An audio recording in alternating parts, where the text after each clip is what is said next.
السلام عليكم ورحمة الله وبركاته. أهلا بكم طلاب تانية ثانوي دفعة 2026 مع مستر عمر عرابي في درس جديد في الكيمستري. طبعا يا جماعة احنا معانا الكيمستري هتكون بشكل مختلف وشكل جميل وشكل لطيف وشكل حكايات وروايات، وعندنا عاملين منصة جامدة جدا جدا جدا. أول درس ده طبعا هينزل فري على اليوتيوب عشان نقدر نشوف الشرح وجماله والحركات اللي فيه، وبعد كده هيكون عندنا طبعا مواعيد معينه لنزول المحاضرات وكمان مواعيد معينه لنزول حل اهم الاسئله. فاحنا هيكون عندنا طبعا المحاضره الاساسيه هتنزل بتاعه الشرح بتاع كل درس كل اسبوع يوم السبت ان شاء الله، وكمان حل اهم الاسئله هينزل في فيديو تاني ان شاء الله هيبقى يوم الاربع من كل اسبوع. فبالتالي تعالوا بقى نتابع مع بعضينا كده.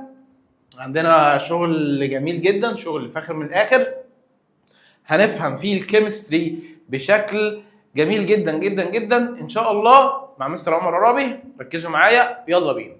بصوا بقى، طبعا يا شباب احنا عندنا ماده الكيمستري دي احنا اول مره ناخد كيمستري. اولى ثانوي طبعا كان انتجريتد ساينس، ويمكن ما خدناش فيها كيمستري غير في شويه كلام كده بسيط. فاحنا كنا عاملين حصه فيها بيزكس للكيمستري كانت جامده جدا جدا، لازم لازم لازم نتفرج عليها علشان نقدر نفهم اللي جاي ده.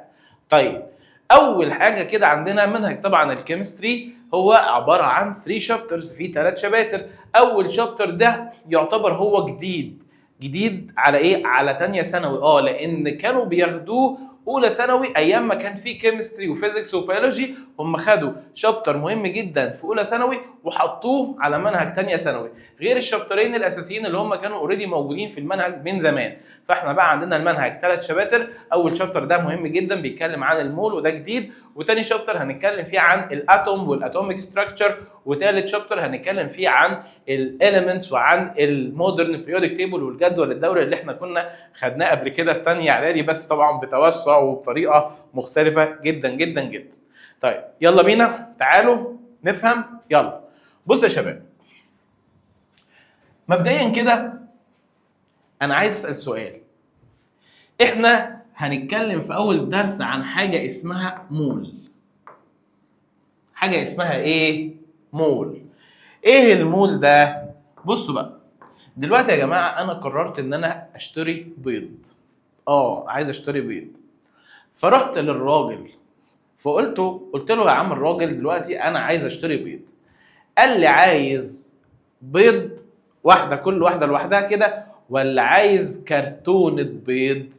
فبالتالي لما اجي افكر كده، هو بيضه عايز كام بيضه؟ ممكن اقول اعتبره بالبيضه 5 بيضات، او ممكن لو انا بقى مثلا في جيم وعايز بقى بروتين اقول له عايز 5 كراتين بيض. حلو، يعني ممكن اقول ان البيضه او الواحده ده ليها عدد والكراتين برضو ليها عدد. جميل، بس يعتبر لو انا خدت بيضه واحده زي لو خدت كرتونة بيض؟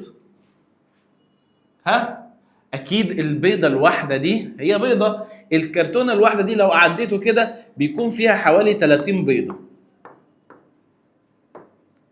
ماشي، المفروض بقى ان ايه الاكبر، البيضة ولا الكرتونة؟ كرتونة البيض يعني اكيد الكرتونة. فبالتالي هي كبيضة ده عدد كمية بيضة واحدة، وكرتونة ده برضو كمية. ممكن اقول كرتونة، ممكن اقول كرتونتين، ممكن اقول 3، ممكن اقول 4، ممكن اقول 5. فده برضو كمية. يعني يعتبر دول المفروض يعني زي measuring units او شوية quantity كميات. ايه بقى علاقة البيض يا مستر باللي احنا بنتكلم فيه؟ هقول لكم انا على حاجة لطيفة جدا. دلوقتي يا جماعة احنا عندنا حاجة كده اسمها ماتر، مادة. اي حاجة في الدنيا كنا بناخد ان هي اسمها ماتر عشان ليها ماس وفوليوم.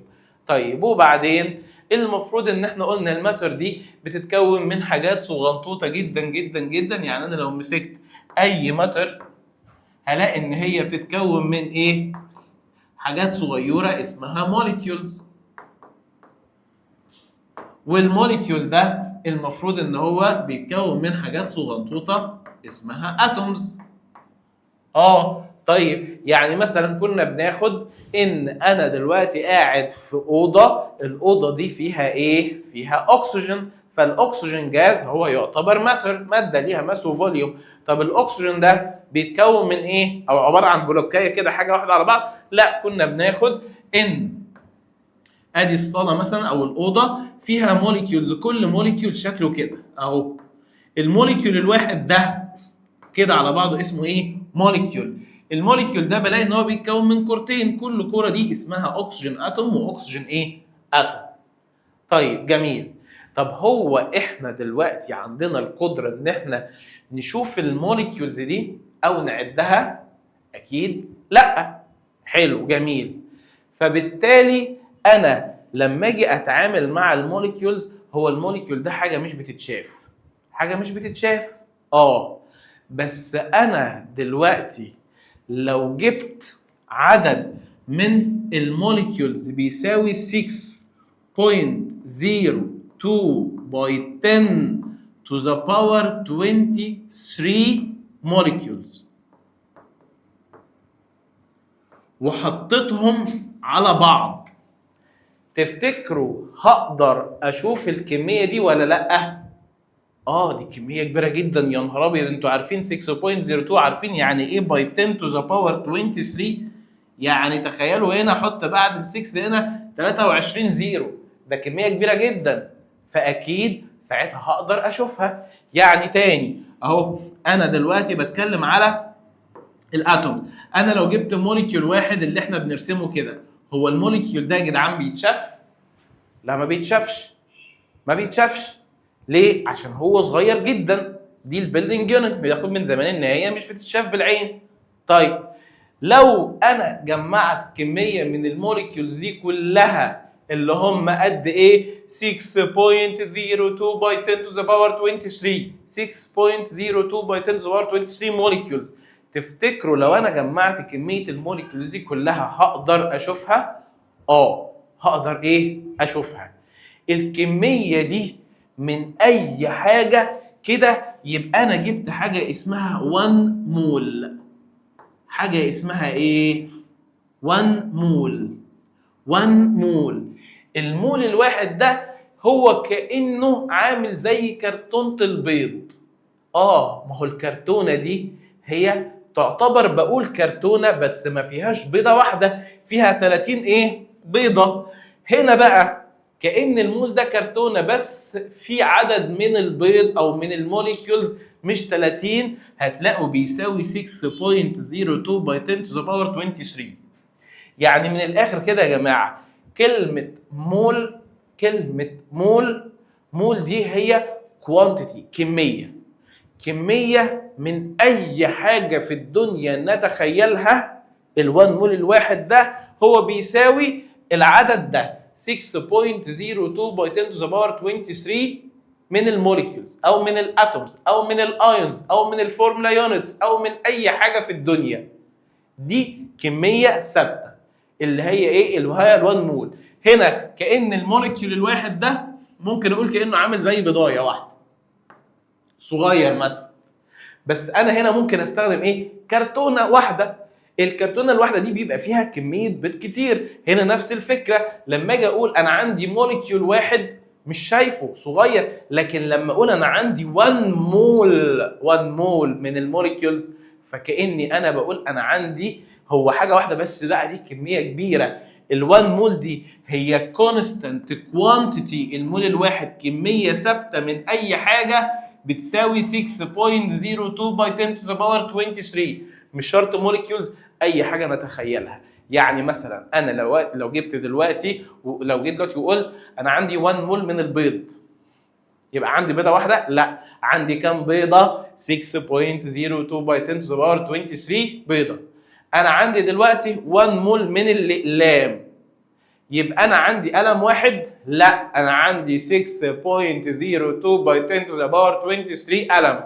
عندي يعتبر 1 مول من البورد، من السبوره، يبقى انا عندي سبوره واحده؟ لا، عندي 6.02 باي 10 to the power 23 من السبوره. فبالتالي لما نيجي نقول هو كلمه مول دي معناها ايه؟ المول ده هو يعتبر constant quantity، كمية ثابتة من أي حاجة في الدنيا بتساوي رقم ثابت اللي هو 6.02 by 10 to the power 23. حلو؟ طب الرقم ده جه منين؟ ايه الرقم ده؟ يعني اشمعنى 6.02 by 10 to the power 23؟ مين ابن الذين الجامد قوي اللي عرف؟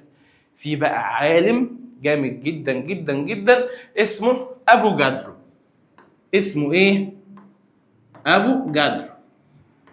اسمه ايه؟ افوجادرو. وهو اللي قال لنا على الرقم ده. هو اللي قال لنا على الرقم ده. قال لنا يا جماعه ان انا لو جبت مول واحد من اي ماده، المول ده معناه ان هو بيساوي الرقم ده. اتفقنا؟ حلو. وعشان كده الرقم ده هنسميه على اسم العالم اللي عمله، هو اسمه افوجادرو، يبقى الرقم ده هنسميه افوجادروز نمبر. افوجادروز ايه؟ نمبر. يبقى تاني يا جماعه، كلمه مول هي رقم ثابت، هو حاجه كده واحده، بس الحاجه الواحده دي في جواها عدد ثابت اللي هو 6.02 by 10 to the power 23. اتفقنا؟ اتفقنا. طيب كل ده احنا بنتكلم على ايه؟ على شابتر 1 اللي احنا بنسميه كوانتيتيف كيمستري او الكيميكال كالكولس، نوعنا شويه حسابات كده ايه؟ كيميائيه. ماشي؟ طيب المول ده احنا اخترناه ليه؟ او احنا بنتعامل مع الكميه دي ليه؟ علشان احنا فعلا براكتيكالي عمليا لما بنيجي نتعامل مع الاليمنتس المواد اللي حوالينا، اكيد مش بنتعامل مع 1 اتوم ولا بنتعامل مع موليكيول ولا بنتعامل مع حاجات صغيره، احنا بنتعامل اكيد مع كميه كبيره. الكميه دي لو انا جبت مثلا شريط من المغنيسيوم حته قد كده زي اللي انا كنت جايبها في الكورس التاسيسي كده، لو شفتوه الحته دي هي دي موليكيول واحد ولا اتوم واحده؟ لا، عشان اقدر اتعامل معاها بقى عمليا واعمل بيها تجارب اكيد هيكون عندي كميه كبيره جدا جدا جدا، فبالتالي بقدر ساعتها اتعامل مع 1 مول. ساعتها انا لما اقول انا عندي 1 مول من المغنيسيوم، كده انا مش عندي موليكيول واحد مغنيسيوم، ده انا عندي 6.02 by 10 to the power 23 موليكيول من المغنيسيوم، فيعتبر كميه كبيره. ساعتها انا شايفها، اقدر اتعامل معاها، اقدر اشوف البرودكتس النواتج بتاعتي في الكيميكال رياكشن هتبقى ايه. لكن اكيد انا لو بتعامل مع اتوميه واحده مش هنشوفها اصلا عشان اعرف اتعامل معاها. فعشان كده الراجل اللي اسمه افوجادرو قرر ان هو يعمل لنا يونت جديده، اليونت دي اسمها مول، بتحسب كميه اي حاجه. طيب كلام جميل، والمفروض تعالوا نفهم حاجه. انا دلوقتي قلت الرقم ده هو بيساوي ايه؟ 1 مول، صح؟ طيب لو انا عندي 2 مولز 2 مول، المول الواحد ب 6.02 باي 10 to the power 23. طب لو 2 مول خلاص يبقى 2 باي افوجادروس نمبر اللي هو 6.02 تايمز 10 to the power 23. ده رقم كده كده ثابت للمول الواحد. لو انا عندي مول واحد خلاص هو الرقم ده، لو عندي 2 مولز يبقى 2 باي الرقم ده، لو عندي 3 مولز يبقى 3 باي الرقم ده، لو عندي 4 مولز يبقى 4 باي الرقم ده، وهكذا. فالمول هو بيساوي الرقم ده من اي حاجه. 2 مول بقى عندي 2 في الرقم ده، 3 مول 3 في الرقم ده، 4 مول 4 في الرقم ده، وهكذا. اتفقنا؟ اتفقنا. طيب تعالوا ايه نفهم. طيب انا دلوقتي يا جماعه لما بنيجي نتكلم قلنا ان اي ماده بيبقى ليها بيلدينج يونت. البيلدينج يونت دي ممكن تكون اتوميه واحده لوحدها بيلدينج يونت، وممكن يكون الموليكيول هو البيلدينج يونت. والموليكيول هنا قصدي بيه ان انا لما يكون عندي اتومز داخله مع بعض بكوفيلنت بوند، زي ممكن يكون عندي O2 في اكسجين مرتبطه باكسجين. خلاص اتفقنا؟ طيب وممكن يكون عندي موليكيول زي ال H2O. ال H2O دي كنا بناخد ان هي اكسجين واحده ومرتبطه ب2 سنجل كوفالنت بوند ب2 هيدروجين، فده برضو بسميه موليكيول، ده برضو بسميه موليكيول. بس كان الفرق ان هنا عشان الموليكيول ده فيه 2 اتوم زي بعض كنا بنسميه element molecule. لكن ال H2O فيه اكسجين وهيدروجين فده كنا بنسميه compound molecule. وممكن يكون عندي building unit لاي ماتر حاجه كده بنسميها فورمولا يونت. ايه الفورمولا يونت دي؟ يعني دلوقتي لو انا عندي صوديوم كلورايد ده يعتبر ايه؟ كنا بنسميه موليكيول، بس هنا الفورمولا يونت دي بتكلم فيها ان اي تو ديفرنت اتومز ماسكين مع بعض بايونيك بوند. يعني كنا بناخد مثلا في الصوديوم كلورايد ان الصوديوم ده ميتال بيعمل لوز ل1 الكترون، والكلورين ده نون ميتال بيعمل جين لالكترون، فده كان بيتحول لبوزيتيف اين وده كان بيتحول لنيجاتيف اين، فبيحصل اتراكشن ما بين البوزيتيف والنيجاتيف وبيدوني موليكيول اللي هو الصوديوم كلورايد. ده يعتبروا ايه؟ فورمولا يونت. زي اي سولتس بقى الاملاح لو تفتكروها اللي هي كان مثلا زي البوتاسيوم برومايد KBr، زي مثلا المغنيسيوم سلفيت MgSO4، زي الكالسيوم كربونات CaCO3. كل دي حاجات بسميها فورمولا يونت، ودي تعتبر كبيلدنج يونت للماتر. يعني الملح، ملح الطعام اللي احنا بناكله هو عباره عن ايه؟ كريستالز كده، كريستالات صغيره او موليكيولز واخده شكل كريستالات من فورمولا يونت NaCl. ما بتبقاش ماسكه في بعض، لا بتبقى موجوده. عشان كده احنا بنعملها بشكل ايه؟ مختلف.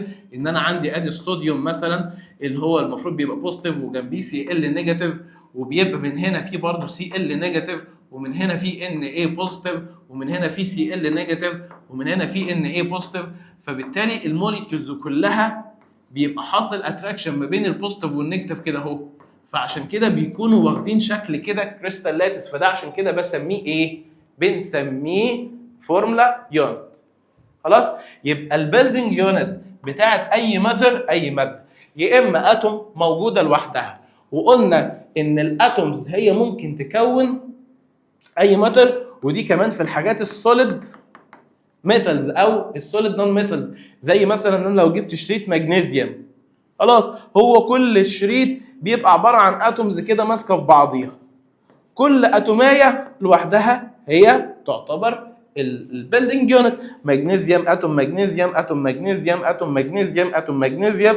فبالتالي خلاص انا بقى عندي مين؟ الاتوميه الواحده هي البيلدنج يونت اوف ماتر. عندي قلنا في الكوفيلنت لو عندي تو سيميلار اتومز مرتبطين بكوفيلنت بوند ده بنسميه element، او لو ثلاثه. لو عندي ديفرنت اتومز يبقى ده ايه؟ كومباوند. لو انا عندي بقى ايونيك كومباوند صوديوم كلورايد بوتاسيوم برومايد حاجه بوزيتيف نيجاتيف بوزيتيف نيجاتيف بوزيتيف نيجاتيف وهكذا، فدول كلهم بنسميهم فورمولا يونت. طيب جميل، بصوا بقى ركزوا معايا في الجزء اللي جاي ده. انا دلوقتي يا شباب لو جبت مثلا اي حاجه زي ال H2O، انا لما باجي اكتب H2O المفروض عمليا واقعيا قلنا ان انا هتعامل مع موليكيول واحد؟ لا اكيد مش شايفه. امال احنا قلنا هنتعامل بكلمه جديده اسمها ايه؟ 1 مول. اسمها مول. اسمها ايه؟ مول. فانا خلاص اما باجي اتعامل بقى عمليا بنسى حته ايه؟ ان انا عندي بقى اتوم واحده لوحدها او موليكيول لوحده او فورمولا يونت، هفضل ماسك في كلمه ايه؟ مول. فاي رقم عندي، اي رقم عندي موجود سواء قبل او بعد او تحت بعد، اي رقم ده بيمثل عدد مولز، عدد مولز، عدد مولز، اي رقم. يعني قصدي ايه؟ ان انا اما اجي اتعامل مع الميه هقول ان انا ممكن يكون عندي، لو عندي 1 مول اوف ووتر، ساعتها يا شباب ال1 مول اوف ووتر انا عندي موليكيول واحد ووتر؟ لا يا مستر، عندي كام؟ عندي 6.02 تايمز 10 to the power 23 موليكيولز. طيب جميل، معنى كده ان لو انا عندي دلوقتي 1 مول من الووتر موليكيول هيكون في كام مول هيدروجين اتوم؟ ما هي دي لوحدها هيدروجين اتوم ودي لوحدها اكسجين. هيكون فيها ايه؟ تفتكروا ال1 مول كميه الموليكيولز دي كلها هقول ان فيها 2 اتومز هيدروجين؟ 2 اتومز بس هيدروجين؟ مش هشوفهم والله، لو 2 اتومز مش هشوفهم. لا اكيد الكميه دي، يبقى اكيد هنا في 2 مولز هيدروجين اتومز. فيهم ايه؟ يبقى اكيد انا مش عندي 2 هيدروجين اتومز، لا ده انا عندي 2 مولز. عندي ايه؟ 2 مولز، لان انا عندي كميه كبيره جدا من الموليكيولز. الموليكيول الواحد فيه 2 هيدروجين وفيه واحده اكسجين، يبقى الرقم ده هو اكيد مش المول كله ده، مش العدد ده كله فيه 2 اتومز، لا اكيد برضه فيه 2 مولز هيدروجين. واكيد هنا الاكسجين مش مكتوب تحتيه حاجه، يبقى اكيد برضه فيه 1 مول من الايه؟ من الاكسجين. يبقى كده بقول ان انا لو عندي 1 مول من الووتر، في كام مول هيدروجين؟ في 2 مولز من الهيدروجين. في كام مول من الاكسجين؟ عشان مش مكتوب تحتيها حاجه ففيها 1 مول من الايه؟ من الاكسجين. ماشي، تعالوا ناخد اكزامبل تاني. يعني لو انا جيت قلت انا عندي ماده زي الصوديوم كربونات Na2CO3.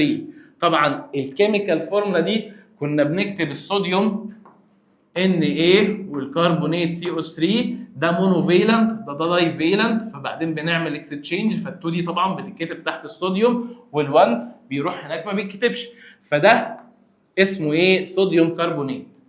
طيب لو انا قلت انا عندي موليكيول واحد او فورمولا واحد، فورمولا يونت منه، هشوفها بعيني؟ مش هتتشاف.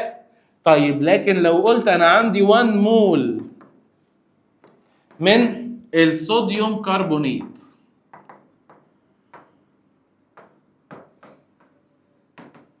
1 مول، يبقى انا كده عندي كام موليكيول؟ فانا عندي كده يعتبر 6.02 تايمز 10 to the power 23. حلو.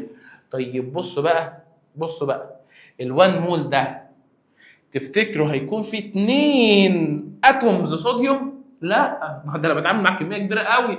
معنى كده ان ال1 مول من ده كله، ده اسمه كله صوديوم كربونات، هيبقى جواه 2 مول من ايه؟ من الصوديوم اهو، عشان هنا 2. طيب وفي ايه تاني؟ والكربون دي كابيتال ولا سمول؟ دي كابيتال لتر، فمعنى كده دي اتوم، والاكسجين كابيتال دي اتوم ثانيه. طب السي دي مكتوب تحتيها حاجه؟ لا، يبقى هي عباره عن 1 مول اوف كربون. ماشي. طب الاو مكتوب تحتيها حاجه؟ مكتوب تحتيها 3، يبقى دي فيها 3 مول اوف ايه؟ اوف اكسجين.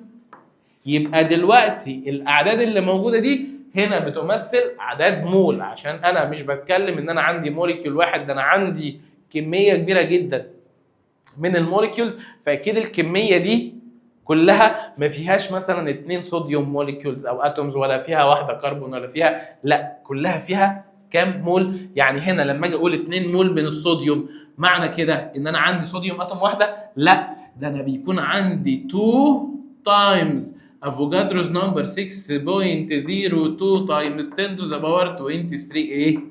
اتوم من الصوديوم. طيب لو انا عندي 1 مول من الكربون، خلاص ال1 مول هو ب 6.02 تايمز 10 to the power 23 ايه؟ اتوم كربون. طيب عندي 3 مول من الاكسجين، يبقى انا هعمل 3 تايمز 6.02 باي 10 to the power 23، وقلنا بنعمل براكت، او ممكن انا بعمل 3 باي الرقم ده بس وبسيب ال 10 باور 23 زي ما هي. يعني خلاص هنا هيطلع مثلا 3 باي 6 ايكوال 18.06، واقوم منزل ايه؟ ال 10 باور 23 اتوم زي ما هي. يبقى احنا دلوقتي يا جماعه فكره المول هي كميه كبيره من الحاجه. خلاص، لما باجي اكتب اي كيميكال فورمولا كده، الارقام اللي عندي دي لو انا بتعامل معاها براكتيكالي، فانا كده بتعامل مع ايه؟ مع مولات، مع مولات، مش بتعامل مع موليكيول واحد او مع صوديوم واحد او كذا. طيب جميل. طيب كل ده انا لو بتعامل يبقى انا عندي 1 مول من الصوديوم كربونات. طب لو انا كتبت كده 2 Na2 المفروض CO3. شايفين الرقم بقى اللي انا كتبته هنا ال2 ده؟ 2 ده بقى معناه ايه؟ يبقى انا عندي من الصوديوم كربونات ده كله، مش مول واحد هنا، يبقى ده معنى كده ان انا عندي 2 مولز اوف ايه؟ اوف صوديوم كربونات Na2CO3. حلو، ال2 مولز دول يبقى انا عندي كام موليكيول من الصوديوم كربونات؟ اما اجي ابص كده المفروض هيكون عندي 2 وعندي باي 6.02 باي 10 to the power 23 اللي هي تطلع 12.4 موليكيول. ماشي جميل، يبقى ده كده ايه؟ ان انا عندي 2 مول من الصوديوم كربونات. 2 مول من الصوديوم كربونات. عدد المولز هنا اتكتب فين؟ قبليها، عشان ده كده موليكيول على بعضه، فده عدد نمبر اوف مولز اوف موليكيولز. نمبر اوف مولز اوف ايه؟ موليكيولز، ده كده كانه موليكيول. طب انا لو قلت ال2 مولز من الصوديوم كربونات دول بقى كونتينز جواهم ايه؟ ونركز في الحته دي. اما اجي ابص للصوديوم اللي هو ده، هو يعتبر لو انا عندي موليكيول واحد فكل موليكيول فيه 2 مول، بس انا لما يكون عندي 2 موليكيولز يبقى لما كل موليكيول فيه 2 مول يبقى لو موليكيول تاني يبقى فيهم 4 مولز. يعني كأن عملت الرقم ده، عملت ده باي ليه 2 باي 2 بقى كده عندي 4 مولز اوف صوديوم. عملت ال2 ده باي ده، يعني هنا اصل الاثنين صوديوم كربونات دول معناهم ايه؟ معناهم ان انا عندي اهو صوديوم كربونات وصوديوم كربونات 2. فبالتالي كده كام صوديوم؟ 2 هنا و2 هنا، يبقى ساعتها عندي كام؟ 4 مول من الصوديوم. طيب واما اجي ابص الكربون قلنا مش مكتوب حاجه فخلاص يعني كانه 1، فبرضه بعمل ال2 ده باي الرقم اللي هنا، فبالتالي هنا 1 يبقى خلاص 2 باي 1 يبقى كده 2 مولز اوف كربون. وبالتالي فعلا لما اجي ابص كده في الاثنين ادي كربون وكربون 2 يبقى كده عندي 2 مول من الكربون. طيب اجي ابص للاكسجين برضو انا عندي في الموليكيول واحد فيه 3 يبقى هعمل 2 باي 3 يبقى هيكون عندي 6 مولز من مين؟ من الاكسجين. هنا 3 وهنا كام؟ 3 يبقى عندي كده ايه؟ 6 مولز. حلو، طب لو انا عايز اعرف عدد بقى الاتومز او عدد بقى الحاجات اللي جوه ال4 مول دول فيهم اتوميه الواحده؟ لا، ده هيكون فيهم كام؟ قلنا المول الواحد كعدد بقى في 6.02 باي 10 to the power 23 يبقى ساعتها اقوم عامل ايه؟ 4 ملتبلاي ايه؟ ال 6.02 باي 10 to the power 23 اللي احنا هنسميه افوجادروز نمبر. وكده اهو ده العدد الحقيقي من الاتومز. الاثنين مول دول من الكربون هم كده 2 اتومز؟ لا، ده المول الواحد فيه 6.02 باي 10 to the power 23 يبقى كده هيكون عندي 2 باي افوجادروز نمبر. خلاص، لو انا برضو عندي 6 مولز من الاكسجين قلنا المول الواحد مش بحاجه واحده، ده ب 6.02، فانا لو عايز اعد عدد الاتومز هقوم عامل 6 باي 6.02 تايمز 10 to the power ايه؟ 23. خلاص، صعب الكلام ده؟ لا، كلام سهل وجميل ولطيف، بس لازم يكون ايه؟ مفهوم. نفتكر كده كرتونة البيض دي كرتونة واحدة بس ما فيهاش بيضة، دي فيها ايه؟ 30 بيضة. احنا عندنا لما اقول انا عندي 1 مول ده مش اتوم واحدة، ده فيه ايه؟ كمية كبيرة جدا بتساوي افوجادروز نمبر اللي هي 6.02 باي 10 to the power 23. طيب جميل، فكرة لطيفة. ماشي، يعني تعالوا بقى لما نيجي نقرا كده يعني ايه مول؟ قال لك المول هي unit of the quantity of matter in the international system of units. يعني دي كانها measuring unit كده، الدول كلها اتفقوا عليها ان احنا هنتعامل معاها، فبالتالي ايه؟ قال لك هنا اس اي اللي هي يعتبر ستاندرد انترناشونال ايه؟ يونتس، دي وحده قياسات بتكون عالميه قياسيه ثابته في كل الدول. وcontains بتحتوي على same number of units، عدد ثابت من اي حاجه نتخيلها، سواء اتومز او ايونز او موليكيولز او فورمولا يونت، اي حاجه بقول فيها مول فهو فيها عدد ثابت اللي هو سميناه افوجادروز نمبر which equals كام 6.02 by 10 to the power 23، سواء اتوم سواء موليكيول سواء ايون سواء اي حاجه.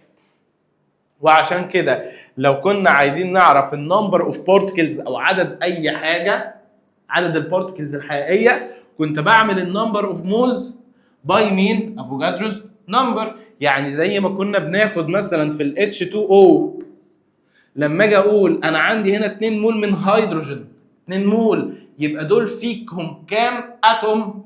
فكنت بعمل 2 باي الافوجادروز نمبر. يعني قلنا ان المول الواحد ده هو فيه افوجادروز نمبر. طب لو عندي 2 يبقى عدد المولز باي افوجادروز نمبر، لو 3 في افوجادروز نمبر. فممكن نعملها بشكل ماجيك تراينجل، ان انا هحط هنا النمبر اوف بارتكلز والنمبر بتاع اي حاجه سواء بارتكلز او اتومز او ايونز او اي حاجه انا عايز اعدها، وهنا احط النمبر اوف مولز اللي موجوده فيها وباي افوجادروز نمبر. طبعا لو عايز النمبر اوف بارتكلز اللي فوق بحط ايدي على اللي فوق واقوم عامل ده باي ده. لو عايز النمبر اوف مولز وهو مديني عدد البارتكلز هقوم عامل عدد البارتكلز ديفايدد افوجادروز نمبر. لو عايز افوجادروز نمبر هو كده كده خلاص اكيد رقم ثابت مش هيطلبه. يعني لو عايز النمبر اوف بارتكلز ده باي ده، لو عايز النمبر اوف مولز ده ديفايدد ايه؟ ده. اتفقنا؟ طيب البيلدنج يونت ايه بتاعت اي ماده؟ عرفنا يا اما بتبقى اتوم كده اليمنتيه الواحده زي اكسجين اتوم كده واحده، او ممكن تكون موليكيول. والموليكيول قلنا لو انا عندي سيميلر اتومز مرتبطين بكوفيلنت بوند فده بنسميه اليمنت زي الاكسجين. وممكن لو عندي ديفرنت اتومز زي الووتر ده بنسميه كومباوند. او فورمولا يونت، الفورمولا يونت دي بتبقى عباره عن ايونيك كومباوند، حاجه بوزيتيف مع حاجه نيجاتيف، زي الصوديوم نيتريت زي الصوديوم كلورايد زي بوتاسيوم كربونيت. كل الحاجات اللي هي ايونيك كومباوند سواء بوزيتيف مع نيجاتيف دي بنسميها ايه؟ فورمولا يونت. طيب لما ناخد اكزامبل، مثلا انا عندي دلوقتي صوديوم سلفايد ده اسمه ان اللي هو الاس او سي ده اسمه سلفايد، في بقى اس او 4 اسمه صوديوم سلفيت، يعني ده كده اسمه صوديوم سلفايد، وده اسمه صوديوم برضو بس سلفيت. لما نيجي نبص كده عدد المولز بتاعت الصوديوم هنا، قلنا خلاص ما دام قال لي عدد مولز انا بشوف الرقم هنا 2 مول، هنا اكيد 2 مول. طب عدد المولز بتاعت الاس السلفر هنا مش مكتوب تحتها حاجه 1، هنا برضو 1. طب عدد المولز بتاعت الاكسجين هنا في 3، هنا في 4. طيب عدد النمبر اوف مولز اوف ذا ايونز ان aqueous solution، عدد المولز بتاعت الايونز في الاكواس سوليوشن دي بقى نقطه مهمه. احنا يا جماعه لما بنجيب اي فورمولا يونت ونحطها في الميه، الميه بتفككها تاني الايونز. يعني احنا دلوقتي مش كان عندي الصوديوم سلفيت ده او صوديوم سلفايد، ايه اللي حصل؟ كان الصوديوم عمل لوز ل2 الكترونز او ل3، عمل لوز لواحد، المفروض 2 اتومز اهم، والمفروض كان عندي سلفايت. خلاص دول عملوا لوز فده بقى بوزيتيف، ده بقى بوزيتيف، وده عمل جين فده بقى نيجاتيف. وبعدين حصل ايه؟ اتراكشن، الجذب، وده اصلا في الرياكشن ما بينهم. لما اجي يمسكوا في بعض ويبقوا بالشكل ده واجي احطهم تاني في ميه، الميه دي بقى شريره مفرقه بتقوم مفرقه الايونز تاني عن بعض. فبالتالي انا لما اجي اتكلم عن ايونز، هو انا هنا هقول ان انا عندي صوديوم ايون واحد؟ لا، لو كان عندي انا موليكيول واحد كان هيبقى فيه صوديوم ايون، لكن احنا ما بنتعاملش مع الموليكيول الواحد. انا هنا بقول ان انا عندي 1 مول من الصوديوم سلفايد، 1 مول، فبالتالي ده كده هيكون ايه؟ 2 مولز من الصوديوم ايونز. خلاص عادي، كاني بعتبرهم ان هم على بعض كده ايه؟ كتشارج. حلو، يبقى هم كبوزيتيف كده برضو بسميهم بعدد المولز. طيب لما اجي اقول بقى كفورمولا يونت، او المفروض هنا كايون، ده كله اتوميك جروب. السلفايد دي عباره عن ايه؟ حاجه واحده. ساعتها بقول ان دي كلها فيها ايه؟ فيها مول واحد. ليه؟ هو دلوقتي لو انا بتكلم على كاتومز كل واحده لوحدها ففي سلفر واحده وثلاثه اكسجين، ده اللي انا بتكلم على ايه؟ اتومز. لكن انا دلوقتي بتكلم على ككله كاين، هو دلوقتي مع بعض حاجه واحده. طيب لو احنا خدنا مثلا اكزامبل تاني وجيت قلت انا عندي مثلا المغنيسيوم نيتريت. المغنيسيوم نيتريت، بصوا بقى، المغنيسيوم ده المفروض داي فيلنت والنيتريت ده مونو، فلما بدل هيبقى ام جي، ال1 طبعا مش هيتكتب، وال2 دي رايحه لمين؟ للنيتريت كلها، فبالتالي النيتريت كلها بحطها بتوين براكتس واكتب تحتيها ايه؟ 2.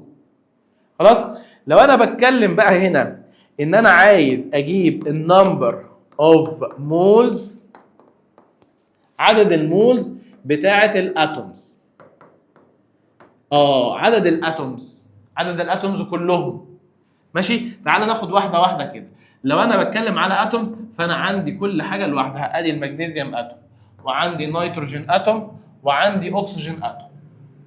ماشي، المغنيسيوم في حاجه تحت مكتوبه تحتيها؟ لا، فهي منها ايه؟ 1 مول. طيب النيتروجين في حاجه مكتوبه؟ لا، بس في هنا 2، ال2 دي داخله على الاثنين، داخله برضه على الاثنين، يبقى كاني عندي 2 نيتروجين وال2 دي داخله على الاكسجين 2 باي 3 6.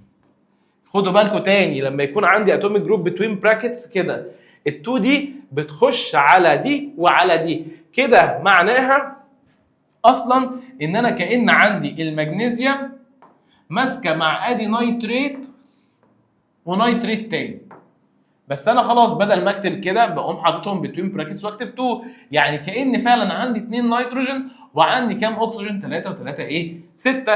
ده اللي انا بتكلم على عدد مولز بتاعت ايه؟ اتومز. طب لو انا عايز اتكلم على نمبر اوف مولز اوف ايونز، وناخد بالنا مين عندي الايونز اللي هنا؟ عندي المغنيسيوم بوزيتيف ايون، خلاص، وده كانت التشارج بتاعته، وعندي النيتريت دي على بعض ساعتها ايون اللي هي نيجاتيف، ودي اللي دخل الكيميكال اكشن، ده الايون. ساعتها هعمل ايه عشان احسب؟ هقول اهو انا عندي كام مغنيسيوم، دي البوزيتيف ايون اللي داخله مش مكتوب تحتيها حاجه برضو، يبقى 1، خلاص هي حاجه لوحدها. طب النيتريت دي لو بتعامل معاها كانها حاجه واحده، في منها كام مول؟ يبقى ده عددها اللي هو 2. يبقى ناخد بالنا لو انا بتكلم على ايونز فانا بتكلم على النيجاتيف والبوزيتيف. لو كان انا بتكلم على اتومز، عدد من الاتوم، خلاص هاخد كل اتوم ايه؟ لوحديها واقعد اعد فيها. طب انا هنا لو عايز احسب بقى التوتال عدد المولز بتاعت الاتومز كلها، التوتال كاتومز 1 مغنيسيوم و2 نيتروجين و6 اكسجين، يبقى كده كام؟ يبقى كده حوالي 9. طب عدد المولز كلها بتاعت الايونز، لو انا ما حددتش، ما سالتش عن المغنيسيوم لوحده او سالت عن النيتريت، عدد المولز بتاعت الايونز هنا 1 وده منه 2، يبقى كلهم 3. خلاص، فناخد بالنا من الفرق ما بين عدد المولز بتاعت الاتومز، عدد المولز بتاعت الموليكيولز كله على بعضه، عدد المولز بتاعت الايونز. لو انا بقى حطيت هنا مثلا 3، تعالوا نتخيل كده هيحصل ايه.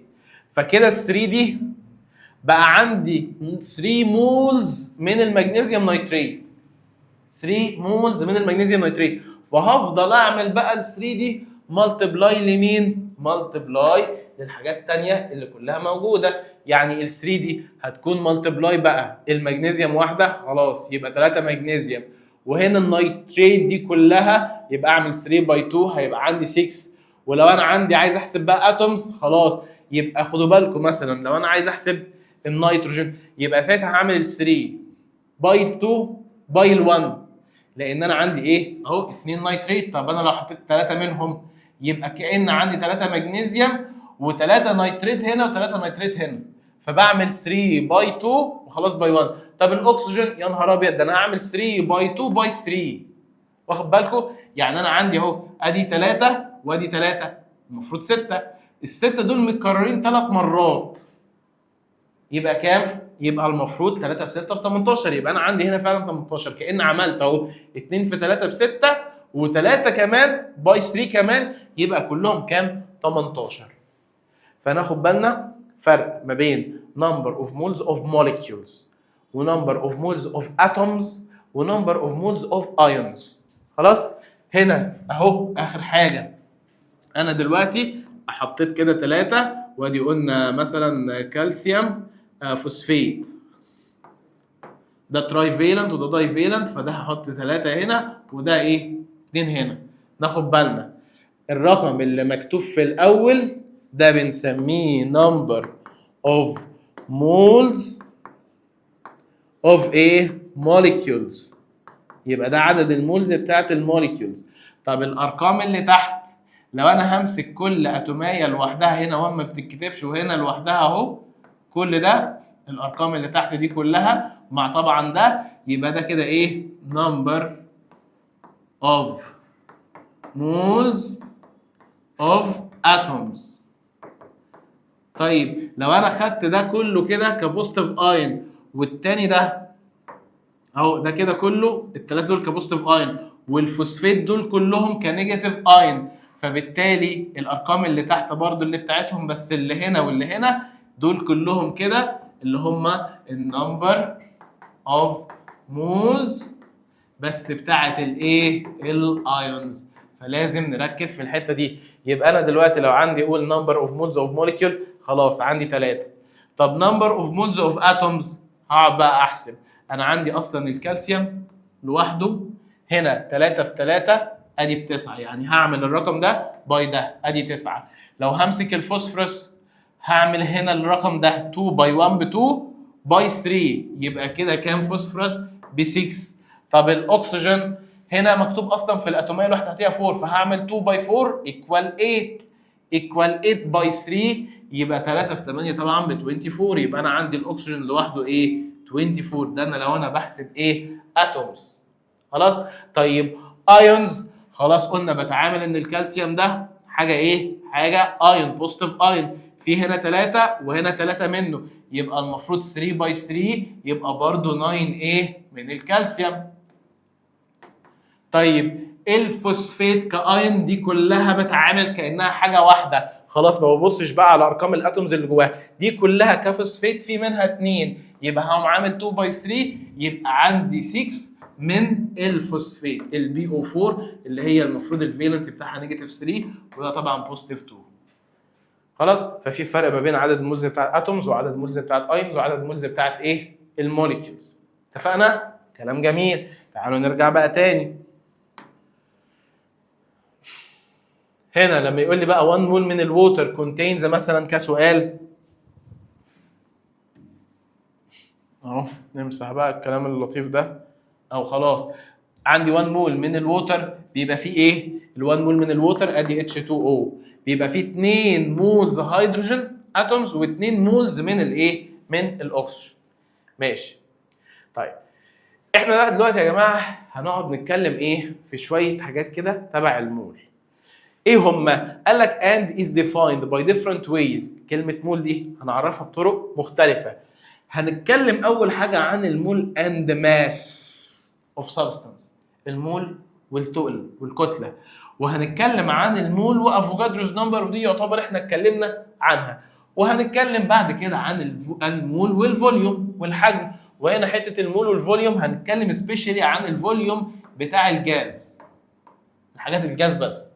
طيب تعالوا نمسك بقى ايه اول حاجه؟ المول اند ذا ماس، ودي يمكن اتكلمنا او خدناها قبل كده في اولى ثانوي في الجزء بتاع الايه؟ المول. طيب تعالوا نفهم بقى. بصوا يا جماعه، لو احنا هنتكلم دلوقتي عن الماس، فالمفروض ان اي اتوم في الدنيا بيكون ليها ماس. بنعرفه منين؟ هو بيقوم جايب لي كده مثلا زي الكربون، كان بيكتب رقم تحت ويكتب رقم فوق. طيب الارقام دي كنا بناخد اللي هي ايه؟ اللي تحت ده كنا بنسميه اتوميك نمبر، وده كان عدد البروتونز او الالكترونز اللي بتلف بره. لكن العدد اللي فوق ده اللي احنا كنا بنسميه ايه؟ بنسميه ماس نمبر. والرقم ده خدوا بالكم يا شباب هو يعتبر كلمه ماس يعني تقل، يعني ده فعلا تقل الاتوم، تقل الايه؟ الاتوم، تقل الاتوميه الواحده. طيب جميل. لو انا هتكلم واجي اقول ان الماس اوف كربون اتوم، هقول ايكوال كام؟ ايكوال 12. بس هحط جنب ال 12 ايه الميجرنج يونت اللي انا هستخدمها؟ المفروض الماس ده كنا بنقيسه جرام، كيلو جرام كده، صح؟ بس انا دلوقتي كاتب ايه؟ كربون اتوم. اتوم، هي الاتوم دي بتتشاف؟ لا، ممكن اقول 12 جرامز. يا نهار ابيض، ده احنا بنجيب خاتم قد كده، لو خاتم 12 جرام ده يبقى واحد مليونير يعني، معاه ما شاء الله في الايام اللي احنا فيها دي. فاكيد الاتوم دي مش بتتشاف، اكيد مش هنحط جرام. امال ايه؟ الساينتست العلماء قالوا ان احنا هنعمل ميجرنج يونت صغيره جدا جدا جدا للاتوميك ماس، للحاجات اللي هي الاتومز، ودي هنسميها ايه؟ يو. ويو دي اختصار اصلا لحاجه اسمها ايه؟ ام يو، اللي هي الاتوميك ماس يونت. ماشي؟ اتفقنا؟ جميل. ولكن احنا براكتيكالي عمليا ما بنتعاملش مع اتوميه، امال احنا بنتعامل مع ايه؟ مع كميه كبيره جدا جدا جدا، وعشان كده استخدمنا لفظ اسمه مول. فبالتالي لو انا قلت بقى انا عندي ماس اوف 1 مول من الكربون، ماس بتاع ايه؟ 1 مول. هو المول ده في اتوميه واحده؟ يا نهار ابيض، ده احنا لسه قايلين المول ده كميه كبيره جدا، ايكوال 6.02 تايمز 10 تو ذا باور 23 اتومز، دي كميه كبيره. ساعتها هقول الماس بتاعها بيساوي كام؟ برضو لو احنا عملنا ان احنا جبنا كميه من الاتومز من الكربون بالعدد ده، يعني احنا فعلا لو جينا قعدنا نعد 6.02 اتومز من الكربون وحطيناهم على بعض هيعملوا كميه هنشوفها. لو حطينا الكميه دي على ميزان فهنلاقي ان هي هتديني نفس الماس بتاعه بالظبط، بس ساعتها اكيد هتبقى بالجرام. ليه؟ علشان دي كميه كبيره قدرنا نشوفها. ليه؟ عشان دي مش اتوميه واحده، امال دي كام اتوم؟ دي 6.02 تايمز 10 to the power 23 افوجادروز نمبر. اتفقنا؟ يبقى انا لو بتعامل يا شباب مع الاتوميك ماس، الماس بتاع الاتوميه اللي مش بنشوفها بعينينا، فقلنا هنتعامل بميجرنج يونت صغنطوطه خالص اسمها يو، اختصار لاتوميك ماس يونت. لكن احنا بنتعامل براكتيكالي عمليا مع كميات كبيره، وقلنا جبنا كلمه كده اسمها مول، المول دي بتساوي افوجادروز نمبر. فاكيد انا لو جمعت الكميه دي كلها من الاتومز مع بعض هيديني ماس ساعتها بالجرام. هلاقي ان الماس بيساوي هو الاتوميك ماس اللي هو الماس نمبر، بس ساعتها بالايه؟ بالجرام. بالايه؟ بالجرام، عشان دي كميه ايه؟ كبيره. ومن هنا يطلع لنا بقى حاجه كده لطيفه. المفروض لو انا جبت الماس بتاع ال1 مول من اي ماده، ماس بتاع 1 مول، فخلاص هقول ده 12 جرام بير ايه؟ مول. يعني كل مول ده الماس بتاعه 12 جرام. وبالتالي بدل ما اقعد اقول ماس اوف 1 مول، ماس اوف 1 مول دي كلها هختصرها بحاجه كده اسمها مولر ماس. مولر ايه؟ ماس. يعني المولر ماس ده اللي هو ايه؟ اللي هو الماس بتاع ال1 مول. يعني مولر ماس هو يعتبر الماس of 1 mole of a substance، وده يعتبر equivalent، بيعادل الماس نمبر بالجرام. يعني لو انا شفت حاجه مثلا زي الصوديوم وجيت قلت لك الماس نمبر بتاعها 23، فناخد بالنا انا لو قلت عايز الماس اوف صوديوم اتوم، صوديوم اتوم هيكون كام؟ 23 ايه؟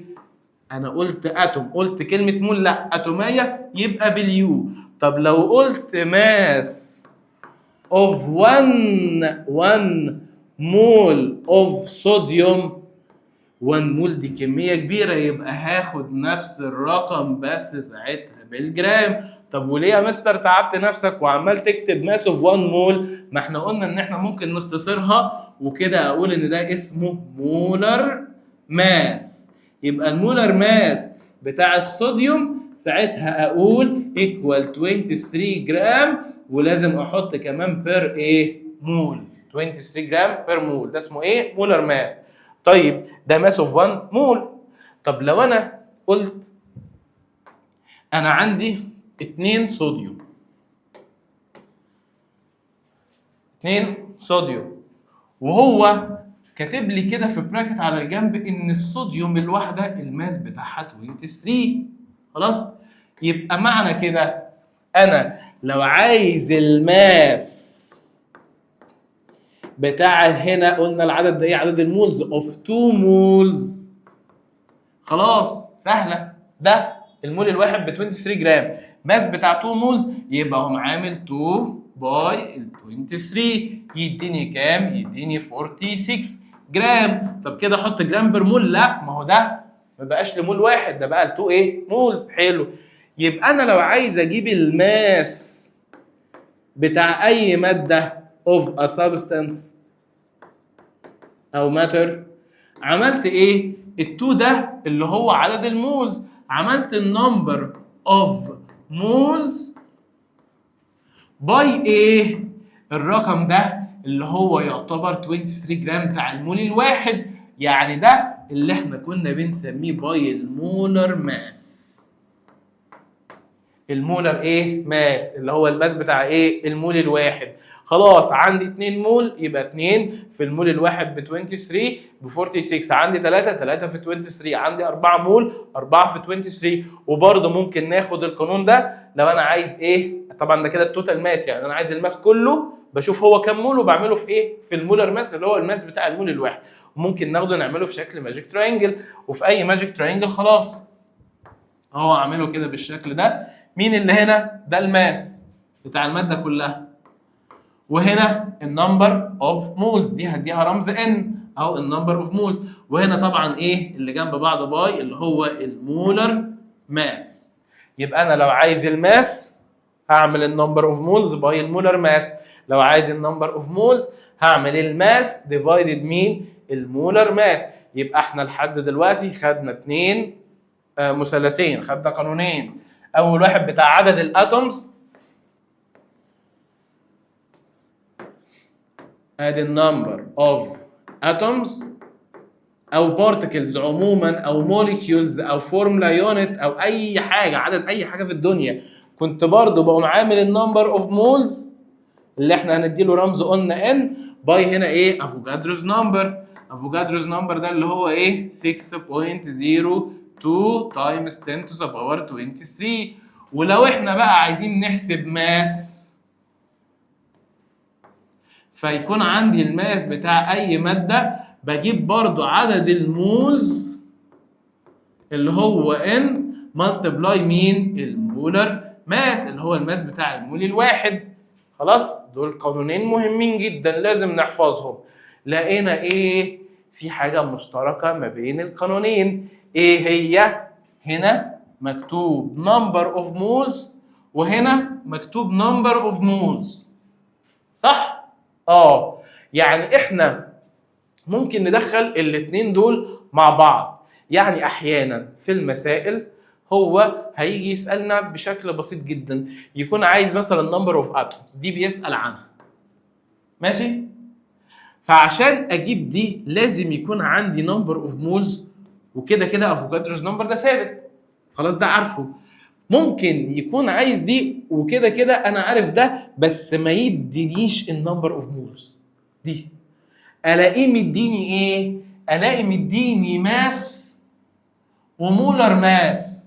ساعتها خلاص، ما انا عايز النمبر اوف مولز اقدر اجيبها من هنا، اقوم عامل الماس ديفايدد المولر ماس يديني النمبر اوف مولز، واخد النمبر اوف مولز اعمله باي افوكادرو يديني مين؟ الحاجه اللي انا عايزها. نفس الفكره ممكن يطلب مني الماس وما يدينيش نمبر اوف مولز، يديني مين؟ مولر ماس. فهو عندي دي وهو عايز دي وانا ما عنديش دي، بس الاقيه مديني نمبر اوف اتومز والاقيه مديني طبعا افوكادروز نمبر ده ثابت، ما دام اداني عدد اتومز خلاص هعمل عدد الاتومز ديفايد افوكادروز نمبر يديني نمبر اوف مولز.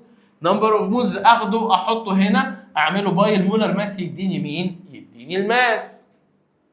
ممكن يسالني على المولر ماس ويديني ده وما يدينيش ده، بس يقوم يديني نمبر اوف اتومز برضو اعمل ديفايدد افوكادروز نمبر يديني نمبر اوف مولز، اخد نمبر اوف مولز احطها هنا واعوض فيطلع لي ايه؟ المولر ماس. فاحنا هنشغل وندخل التو ماجيك ترينجلز في بعض، يعني ممكن نعمله بشكل واحد كده مشترك، يعني كأن ادي هرم وفي هرم تاني اهو داخل فيه بالشكل كده، وفي حاجه مشتركه، يعني ممكن ايه اهو ومعمول كده اهو. هنا مثلا واحد بتاع الماس وهنا هنحط ايه؟ مولر ماس،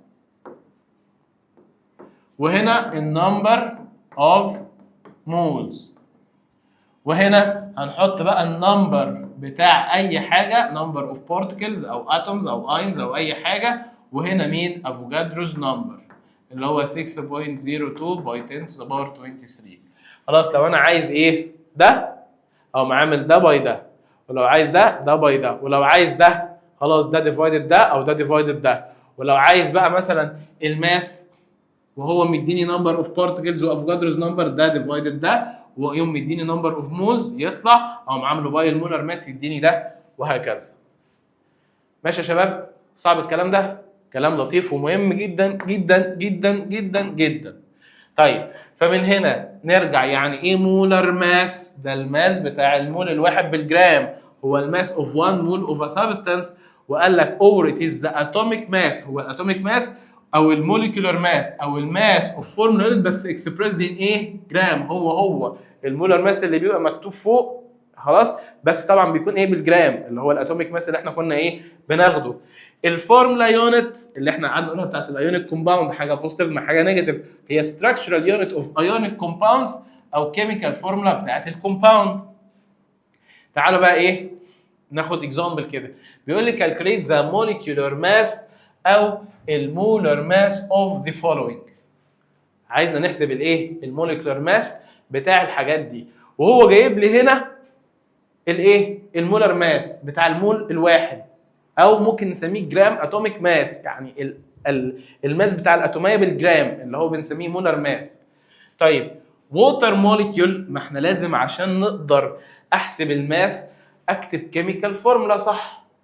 ويا شباب خدنا في المراجعه وبرضه عندنا في المنهج الشيت اللي في اول درس هنلاقي فيه السيمبلز الرموز والفالنسي بتاعت اي ماده عشان اقدر اكتب كيميكال فورمولا صح. وحته الكيميكال فورمولا ان انا اكتبها والصيغه الكيميائيه وشكلها مهم جدا يا جدعان. مش هننجح، مش هنعدي السنه غير لما نحفظ الشابتر ده، مش هنخلصه غير لما لازم نحفظ الحاجات دي كويس. لازم احفظ الرموز عشان اقدر اكتب كيميكال فورمولا صح عشان اقدر احل. ووتر خلاص ده مش محتاج، عارفين ان هو H2O، في كام هيدروجين؟ في 2 قصاد كام مول اكسجين؟ 1. خلاص هقعد احسب بقى، عندي 2 هيدروجين، الهيدروجين ب1 يبقى 2 باي 1 بلس اكسجينيه مش مكتوب تحتها حاجه يبقى هي ب1 خلاص بلس 16 يبقى ايكوال كام؟ 18، وده للمول الواحد يبقى اقول جرام بير مول. ماشي. صوديوم هيدروكسيد، هكتب الاول الكيميكال فورمولا عشان اقدر اشوف الموليكيول بعيني واقدر احسب. الصوديوم Na هيدروكسيد OH. الفالنسي الخطوه الثانيه بكتب الفالنسي، الصوديوم مونوفالنت فوقيه بوزيتيف واحده، الهيدروكسيد برضو مونو عشان فوقيه نيجاتيف واحده، وبعدين بعمل اكستشينج خلاص 1 1 اصلا ما بيتكتبوش يبقى هو زي ما هو عباره عن صوديوم هيدروكسيد. هاجي احسب بقى المفروض الحساب، الصوديومايه هنا في منها كام واحده؟ واحده بكام؟ ب 23. طيب بلس اكسجينيه فيها كام واحده؟ مش مكتوب حاجه يبقى واحده يعني بلس 16. بلس هيدروجينايه في منها حاجه تحت؟ لا يبقى هي بواحده يبقى بلس ايه؟ 1. خلاص يبقى هنا طبعا 16 بلس 1 17 و 23 يعني هيكون ايكوال كام؟ ايكوال حوالي 40 برضو ايه؟ جرام بير مول. بعد كده سلفوريك اسيد. طبعا الاسيدز كنا واخدينها برضو في حصه البيزكس اللي احنا لازم نشوفها، هي اي كومباوند بيبتدي بهيدروجين، فبالتالي ادي الهيدروجين، والسلفوريك دي الاي سي دي عشان هي جايه من السلفيت. الهيدروجين مونوفالنت والسلفيت دايفالنت، لما اجي ابدل طبعا هتبقى H2SO4. ساعتها عندي 2 هيدروجين، يعني 2 والواحده خلاص اهو، كل 2 هيدروجين كل اتوم واحده ايه؟ ب1. عندي كام سلفر؟ واحده. السلفر الاس بكام؟ ب 32، يبقى بلس 32. عندي كام اكسجين؟ 4. الاكسجينيه الواحده بكام؟ ب 16، يبقى 4 باي 16. طبعا اعملها على الكالكوليتر وتطلع واشوف كام جرام بير مول. الومنيوم سلفيت، الالومنيوم Al والسلفيت SO4. اشوف الفالنسي، الالومنيوم ده تراي فالنت، السلفيت ده داي. اجي ابدل هيبقى ال3 تتكتب تحت السلفيت وال2 تحت الالومنيوم، يبقى Al2 والسلفيت دي كلها رايح لها 3، يعني هكتب ادي السلفيت واحطها كلها بتوين براكتس واكتب تحتيها ايه؟ 3. جميل، وناخد بالنا كده عندي كام الومنيوم؟ 2، يبقى هعمل 2 والالومنيوميه الواحده ب 27 او 2 باي 27 بلس. عندي كام سلفر؟ تحتيها مش مكتوب حاجه، بس ال 3 دي هي داخله على الاثنين، على السلفر والاكسجين، يعني كده عندي 3 سلفر والاكسجين 3 باي 4 12، يبقى عندي هنا بلس 3 سلفر، السلفرايه الواحده ب 32، يبقى 3 باي 32 بلس. عندي كام اكسجين؟ مش 4، ده انا عندي السلفيت دي كلها متكرره 3 مرات، فبعمل 3 باي 4 يبقى ايكوال 12. 12 والواحده الاكسجينيه الواحده بكام؟ ب 16. خلاص هنعملها على الكالكوليتر ونشوف هتطلع ايه. ماشي. اخر حاجه عندنا كبر سلفيت، الكبر Cu والسلفيت SO4. الكبر ده برضو كان ليه 2 فالنسي، كان ليه مونو فالنت وداي فالنت.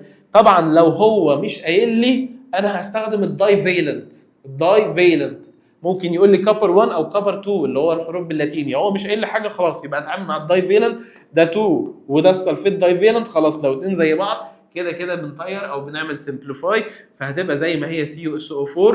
عندي كبر واحده، يبقى المفروض الواحده في الكبر بكام؟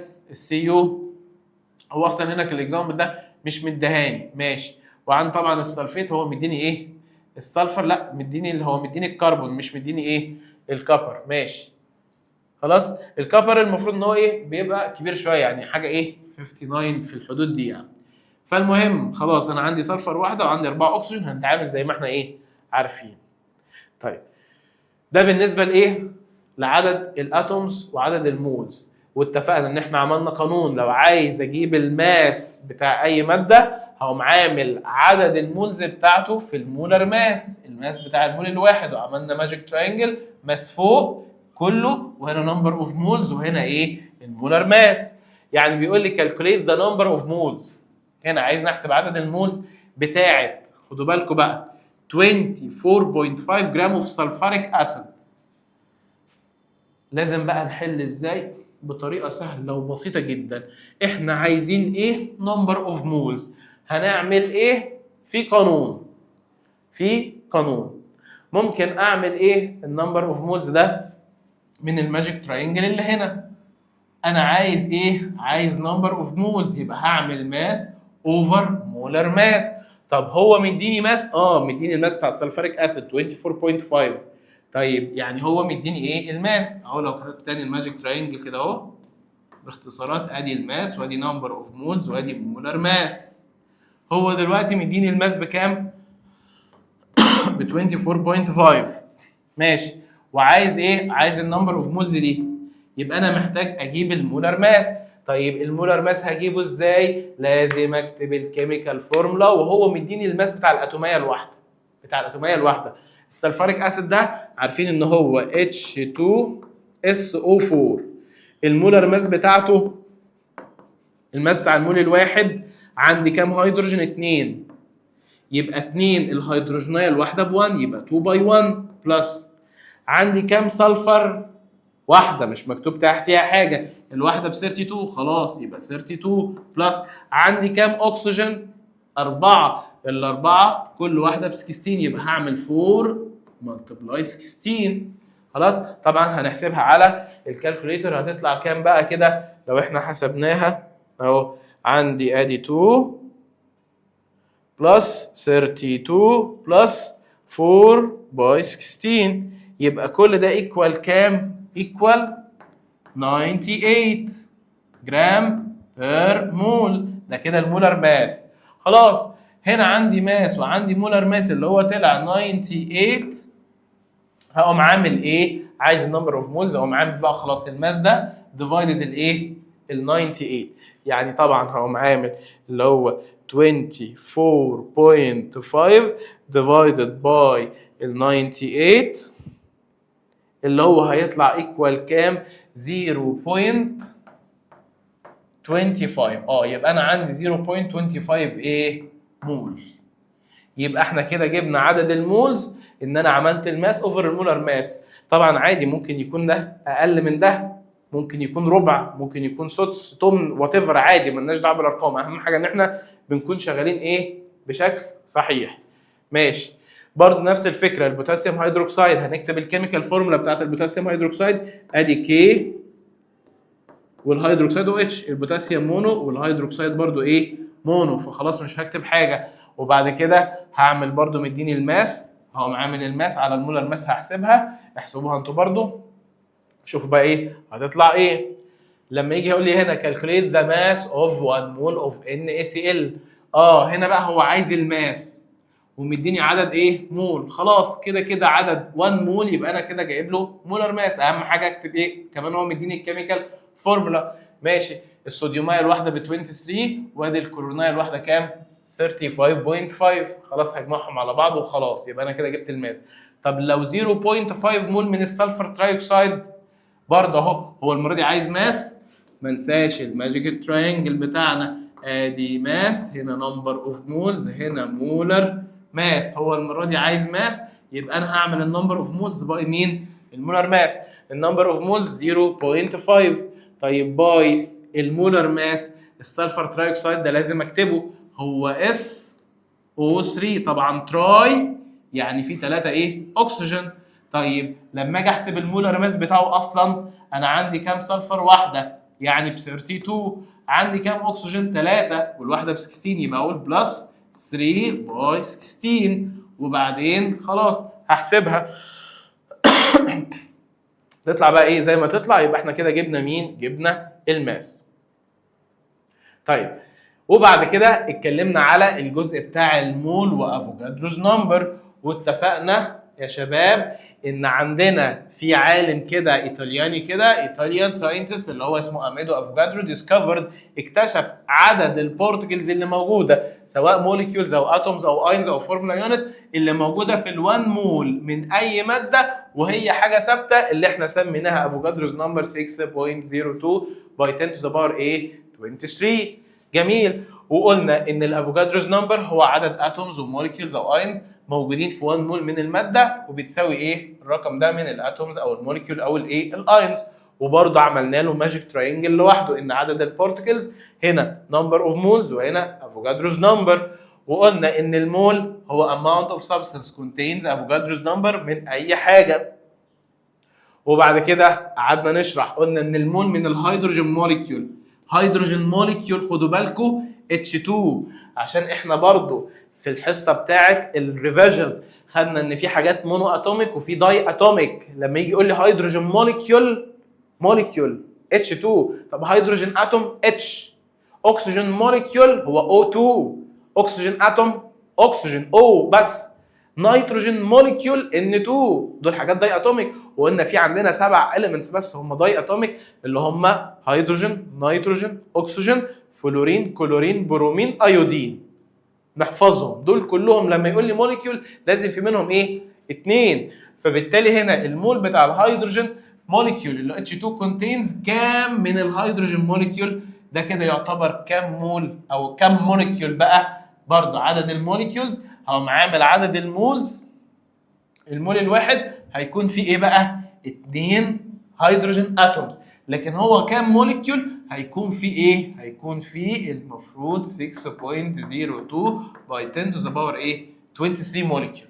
طيب المفروض بقى لو انا قلت عدد الهيدروجين اتومز، خد بالك هو المول الواحد من الموليكيول فيه 2 اتومز، في 2 مول من الاتومز، يعني كام هيدروجين اتومز؟ يبقى هو عامل 2 باي 6.02 تايمز 10 to the power 23 عشان اعرف عدد الايه؟ الاتومز. بعد كده عندنا تعالوا نحل المسائل دي مع بعضينا كده. يقول لي calculate the number of molecules of water in 36 gram of it. عايز ايه؟ عدد الموليكيولز. عدد الموليكيولز، افتكر الماجيك تراينجل بتاع اللطيف اللي احنا كنا عاملينه اهو. ادي النمبر بتاع البارتكلز او الموليكيولز، هنا نمبر اوف مولز، وهنا ايه؟ افوجادروز نمبر اللي هو رقم ثابت 6.02 تايمز 10 to the power 23. طيب هنا عايز عدد الموليكيولز، ماشي اهو. محتاج عشان اجيب عدد الموليكيولز ده ايه؟ اجيب النمبر اوف مولز، وادي افوجادروز نمبر عندي. طب اشوف هو مديني نمبر اوف مولز؟ مش مديني، بس مديني ايه؟ ماس. وقلنا ساعتها انا ممكن اجيب النمبر اوف مولز ده من الماجيك تراينجل الاولاني بتاع الماس، ان انا عندي الماس وهنا النمبر اوف مولز وهنا المولر ماس. طيب خلاص انا ممكن اجيب النمبر اوف مولز من هنا، ان انا اعمل الماس اوفر المولر ماس. ادي الماس مدهوني، وقال لي الووتر هحسب له المولر ماس بتاع الووتر.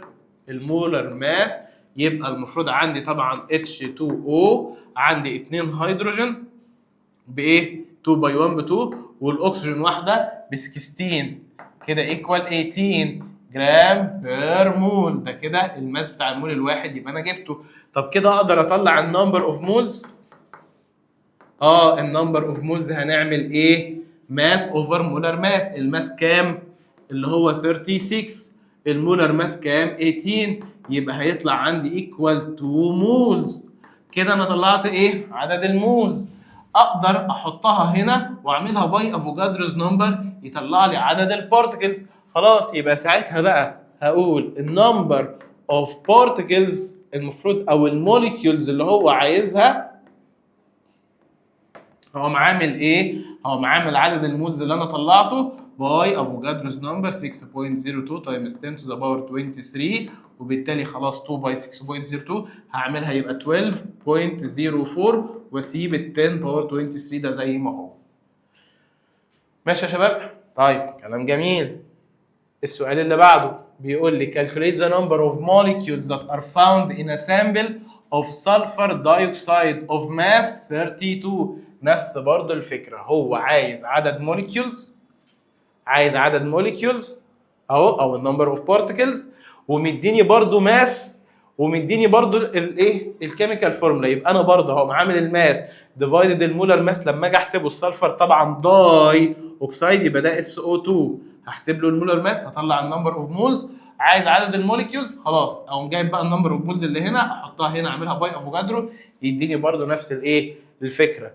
برضه هنا نفس الفكره، عايز النمبر اوف موليكيولز في 16 جرام من السلفوريك اسيد، برضه عايز عدد الموليكيولز ومديني ماس، هقوم عامل برضه الماس اوفر المولر ماس بتاع السلفوريك اسيد طبعا اللي هو H2SO4، هجيب المولر ماس بتاعه واقوم عامل الماس على المولر ماس يديني نمبر اوف مولز، هاخد النمبر اوف مولز اعملها باي افوجادروز نمبر يديني النمبر اوف ايه؟ اوف بارتكلز. خلاص يا شباب؟ صعب الكلام ده؟ برضو هنا لما يقول لي عايز برضو عدد الموليكيولز في الكالسيوم اوكسايد that produced from decomposition of 50 جرام of calcium carbonate. احنا هنا بقى دخلنا على فكرة جديدة ولطيفة ومهمة جدا جدا جدا. وهنا احنا لازم نتعلم ازاي نكتب كيميكال ايكويجن. يعني هو دلوقتي بيقول لي عايز عدد الموليكيولز بتاعت الكالسيوم اوكسايد ده that produced from decomposition of 50 جرام of calcium carbonate. بصوا بقى، لازم نفهم السؤال كويس جدا. هنا اولا قال لي الكالسيوم اوكسايد ده جاي من التفكك بتاع الكالسيوم كربونيت. طب انا لازم اكتب الكيميكال ايكويشن ابقى عارف ايه اللي هيحصل، ولازم الايكويشن تبقى بالانسد موزونه. يعني مثلا اهو ادي الكالسيوم كربونيت CaCO3، قال لي حصل ديكومبوزيشن تفكك، ماشي، المفروض ان هو اداني كالسيوم اوكسايد Ca ومديني O، ويخرج كمان ايه؟ ادي الكالسيوم، خدوا بالكم خدت اكسجينيه واحده من الثلاثه، فاتبقى الكربون داي اوكسايد. اتبقى ايه؟ الكربون داي اوكسايد.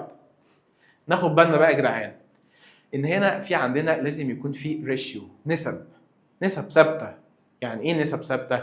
يعني دلوقتي المفروض انا حطيت كالسيوم كربونيت. طب انا دلوقتي الايكويشن دي اولا بالانسد، يعني هنا في كالسيوم واحده، هنا ايه؟ واحده، هنا كربون واحده، ادي كربون واحده، وهنا في 3 اكسجين، ادي واحده ادي 2 على طول. هنا ده المفروض اي حاجه فيها كربونيت بتتفكك للايه؟ للميتال اوكسايد، زي ما كنا ايه بناخد في ثالثه اعدادي، اي ميتال كربونيت يدينا ميتال اوكسايد ويطلع كربون داي اوكسايد. ماشي. طيب بس الفكره بقى كلها في ايه؟ ان انا كنت جايب قد ايه من الكالسيوم كربونيت ده؟ هو قال لي 50 جرام. فبصوا بقى يا شباب، لازم نبقى ماشيين هنا بنظام. نظام ايه؟ هو هيسأل على حاجة ويديني معلومة على حاجة تانية. لو سأل عن حاجة واداني معلومة عن مادة تانية خالص، ما ادانيش معلومة على نفس الحاجة، اداني معلومة عن حاجة ايه؟ تانية. معلومة عن حاجة تانية موجودة معاه في كيميكال ايكويشن، لازم اكتب الكيميكال ايكويشن وتبقى بالانسد واقدر اشتغل بشكل ريشيو. يعني كل المسائل اللي فاتت كان بيديني معلومة عن مادة ويسأل عن معلومة تانية بس في نفس المادة في نفس الحاجة. يعني زي فوق كده كان هو مثلا بيديني ايه؟ قال لك عايز عدد الموليكيولز في 16 جرام من السلفاريك اسيد، يعني مديني الماس وعدد الموليكيولز برضو بتاعت السلفاريك اسيد. هنا هو بيسأل عن عدد موليكيولز بتاعت كالسيوم اوكسايد that produced from decomposition of 50 جرام من الكالسيوم كربونيت، لكن اداني معلومة عن مادة تانية. هو بيسأل عن ده لكن اداني معلومة عن مين؟ عن ده. ساعتها لازم عشان احل اكتب الكيميكال ايكويشن وتبقى بالانسد موزونة، وساعتها هشتغل بنظام ريشيو، نسب. هنعمل ايه؟ اقوم عامل دلوقتي اللي عليه معلومة اقوم كاتبها تحتيه. يعني هو مديني الكالسيوم كربونيت ده، هو مديني 50 جرام، هقوم كاتب تحتيها. خلاص؟ وبيسأل على مين؟ الكالسيوم كربونيت. حلو؟ انا دلوقتي كتبت هنا ايه؟ جرام. هو هناك بيسأل عن ايه؟ عدد الموليكيولز بتاعت الايه؟ الكالسيوم اوكسايد. عدد الموليكيولز يعني المفروض انا ممكن اجيب اول حاجه ايه؟ عشان اجيب عدد الموليكيولز محتاج اجيب النمبر اوف مولز، فلازم ناخد بالنا محتاج اجيب عدد الايه؟ المولز. طيب عدد المولز ده اللي هو بيتكتب فين؟ قلنا بتاع الموليكيول اللي هو بيتكتب قبليه. حلو، يبقى انا هنا عايز اعرف اصلا هو انا عندي كام مول من الماده دي. في الايكويشن مش مكتوب حاجه يعني 1، بس هو لو كان جايب لي مثلا خلاص موليكيول واحد ساعتها هيديني موليكيول واحد، بس هو قال لي ان هو مديني 50 جرام من الكالسيوم كربونيت. 50 جرام من الكالسيوم كربونيت، ممكن اعرف يبقى هيديني ماس قد ايه من الماده دي بتاعت الكالسيوم اوكسايد، ومن الماس بتاعها اقدر اطلع عدد المولز. خلاص؟ طيب المفروض دلوقتي ادي المعلومه اللي هو مديها، انا كتبتها تحتيها. الخطوه اللي تحتيها هقوم عامل برضو سطر تاني كده في حاجات احنا هنجيبها بنفسنا، اللي هي ايه؟ اللي هي معلومه بتكون ايه؟ من الايكويشن. بس اهم حاجه هنا جرام، يبقى المعلومه اللي تحتيها برضو هتبقى جرام.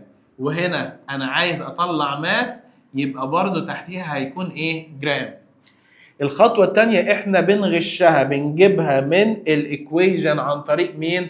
عن طريق المولر ماس، ان انا هحسب عادي المولر ماس. يعني ايه؟ يعني الكالسيوم كربونيت عندي كالسيوميه واحده ادي ب 40 وعندي كربونايه ب 12، يبقى كده عندي كام؟ المفروض 52. وعندي 3 اكسجين لما نيجي نحسبها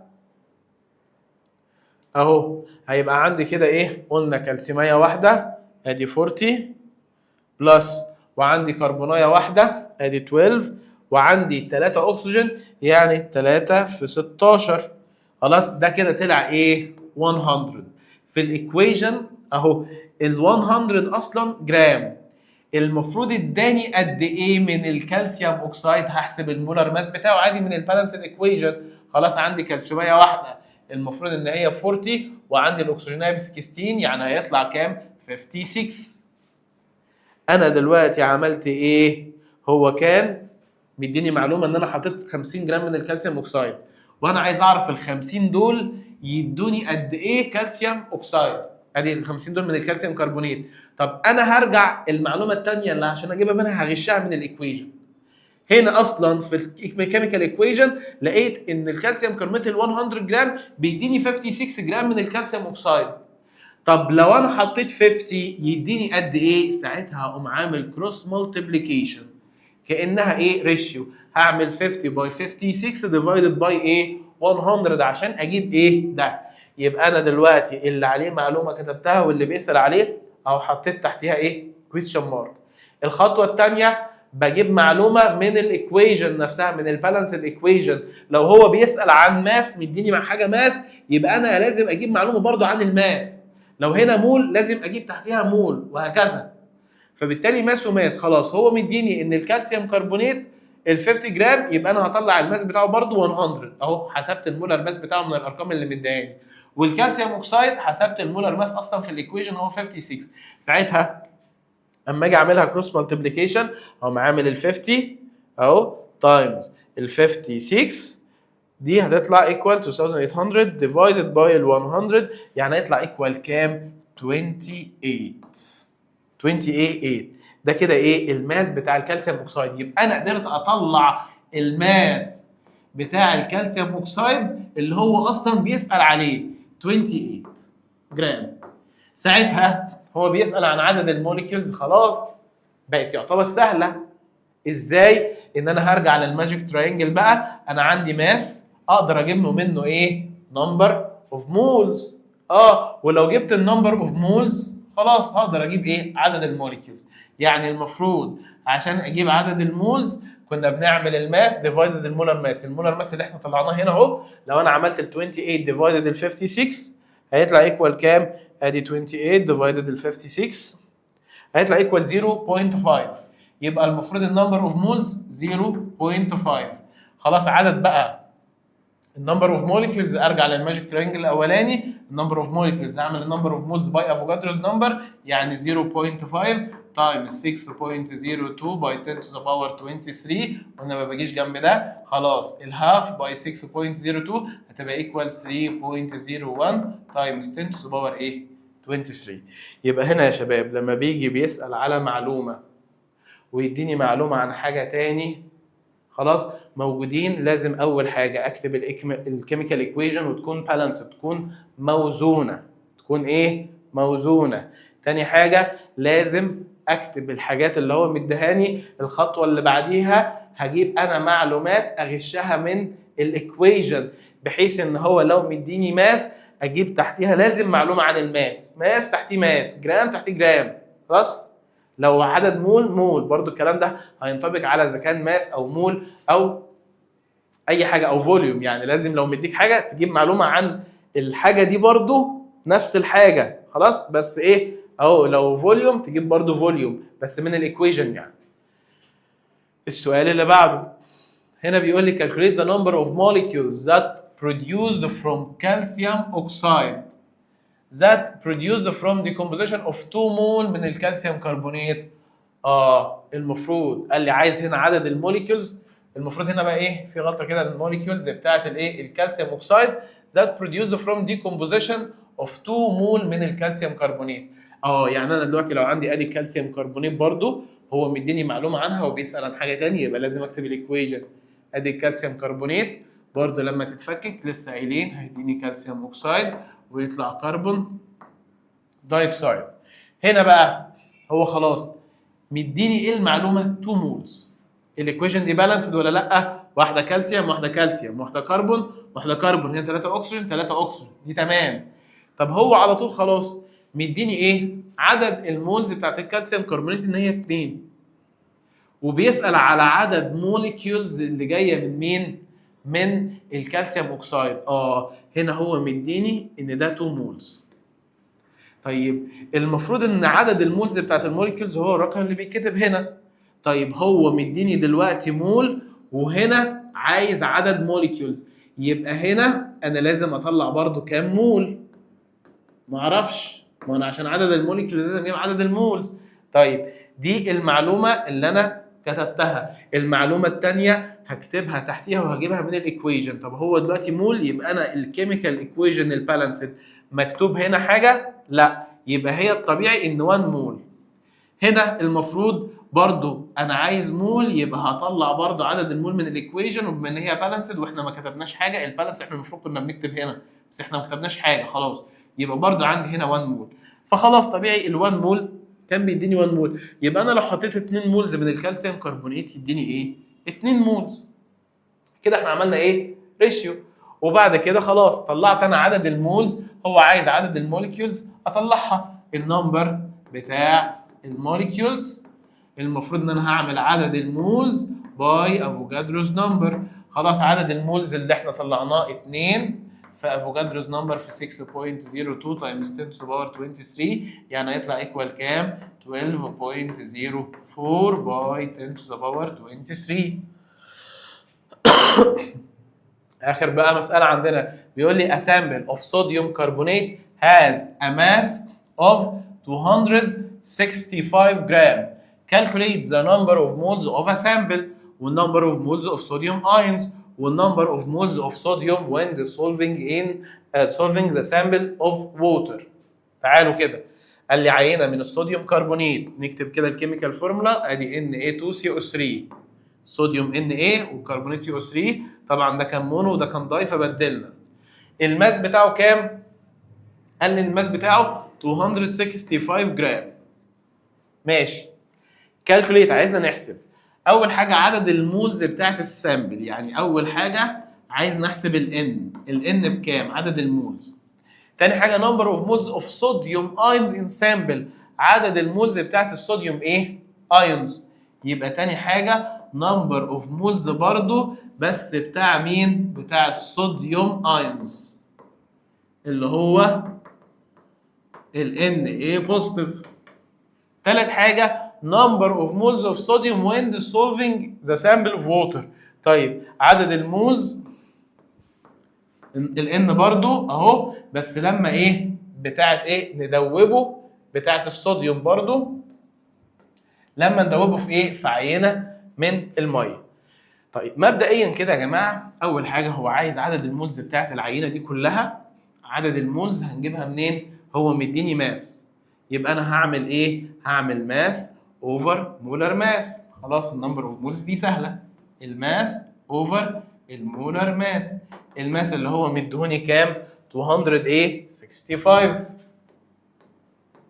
طب المولر ماس بتاعه، طبعا الصوديوم كربونات ده احنا ممكن طبعا لازم يكون مديني ايه؟ اللي هو على جنب كده الجرام اتوميك ماس.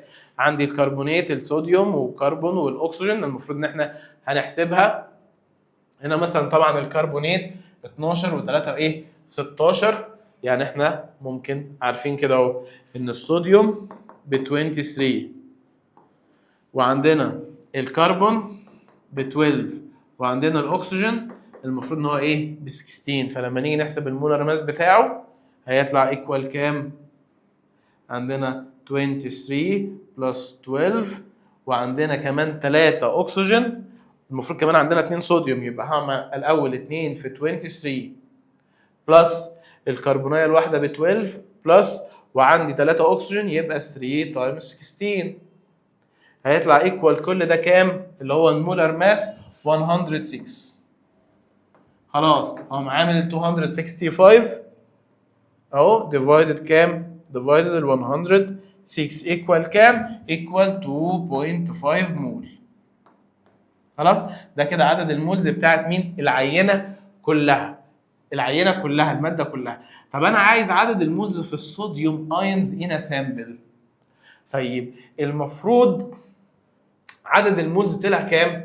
اللي هو 2.5. هو بقى عايز عدد المولز بتاعت الصوديوم ايونز. الصوديوم ايون لوحده هو ال Na2 في كام مول؟ المفروض في كام؟ في 2. خدوا بالكم بقى، عدد المولز ده انا انا ممكن اكتبه اللي هو موجود ازاي كده اهو. يعني مثلا عدد المولز ده 2.5، كأني بعمل 2.5 وبكتب الحاجه قبليها Na2CO3. طيب هو دلوقتي لما اجي افك الايونز مش بيديني بوزيتيف ايون ده كصوديوم والكربونات ادي نيجاتيف؟ فانا عندي كام مول من الصوديوم ايون؟ عندي اصلا 2 مول، والموليكيول كله موجود منه 2.2.5. يبقى احنا كنا عشان نجيب عدد المولز اوف ايونز هعمل 2 باي 2.5. يبقى كصوديوم ايونز عدد المولز بتاعته هقوم عامل ال 2 باي ال 2.5 يديني ايكوال كام؟ ايكوال 5. ماشي. عدد المولز بقى بتاع الصوديوم when dissolving the sample in water، بتاع الصوديوم لما نيجي ندوبه في الميه، خدوا بالكم هيكون نفس الاجابه بتاعه الصوديوم ايونز، يعني هيكون 5 برضه. طيب ليه 5 مولز وهنا 5 مولز؟ عشان اصلا انا مش هيطلع لي صوديوم ايون غير لما ادوب فين؟ في الميه. يعني الميه خدوا بالكم هي اللي بتقدر تدوب الحاجه وتفككها لايونز. فما دام انا عندي صوديوم ايون خلاص اللي هو 5 مولز، جبت ازاي؟ جبت عدد المولز بتاعت الموليكيول كله حطيتها قبلها هنا، وقلت الصوديوم ايون هو الموليكيول الواحد او المول الواحد فيه 2 مول صوديوم. طب انا لو عندي 2.5 يبقى هعمل 2 باي 2.5، ده كده عدد المولز بتاعت الصوديوم ايونز. ولو كان قال لي اتومز برضه هي نفس الفكره، لان هو خلاص حاجه لوحده. لكن الحته الايونز عن الاتومز بتختلف في حته الاتوميك جروب بس. ده كربونيت على بعضه وهو ايون. طب لو هو اتوم هاخد الكربون لوحدها والاكسجين لوحدها، وهكذا. خلاص يا شباب، كده احنا خلصنا الحمد لله اول درس عندنا في منهج الكيمستري تانية ثانوي. يا ريت نذاكر نحل على طول، هنلاقي الافكار بتاع الاسئله اللي احنا شفناها ديت مهمه جدا جدا جدا. ويا ريت نتابع مع بعضينا كده ان شاء الله. هتلاقوا في فيديو تاني فيه حل اهم الاسئله عندنا. اشوفكم على خير، كان معاكم مستر عمر عرابي. انتظروني في الحصه الجايه. السلام عليكم ورحمه الله وبركاته.